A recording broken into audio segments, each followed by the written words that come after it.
আরে না রে। এটা কি? এটা কি মানে আমি কি করে জানবো এটা কি? এই লিপস্টিকের দাগটা তোমার শার্টে কি করে আসলো? আরে আমার মনে হচ্ছে কি ট্রেনে কোনো ভুলবশত ভাবে কোথাও লেগে গেছে, বুঝলে তো? হ্যাঁ, ট্রেনে ভুলবশত ভাবে লেগে আছে? হ্যাঁ, হ্যাঁ। ট্রেনে যদি লাগারই হতো তাহলে এখানে লাগতো, বা পিঠে লাগতো, বা হাতে লাগতো। তোমার এখানে কি করে লাগে লিপস্টিকের দাগ? হ্যাঁ, দাঁড়াও দেখি দেখি। এটা মনে হচ্ছে রিকির কাজ, জানো তো? রিকির কাজ? হ্যাঁ। রিকি কি লিপস্টিক পরে? আরে ও তো গে, জানো না? রিকি গে? আরে হ্যাঁ, এখন হয়ে গেছে ও। অফিসেও সবাই একই কথা বলছে। ওইটা ওরই কাজ। ঠিক আছে, এক কাজ করো, রিকিকে ফোন লাগাও। কেন? আমি কথা বলবো। আরে এই সময় তো ও ঘুমিয়ে পড়েছে।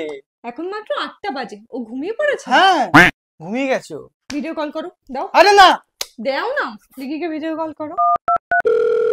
হ্যাঁ বৌদি, কেমন আছো? তুমি এদের সাথে মেশো? ছি, মিশবে না এদের সাথে, ছি। বললাম না আমি।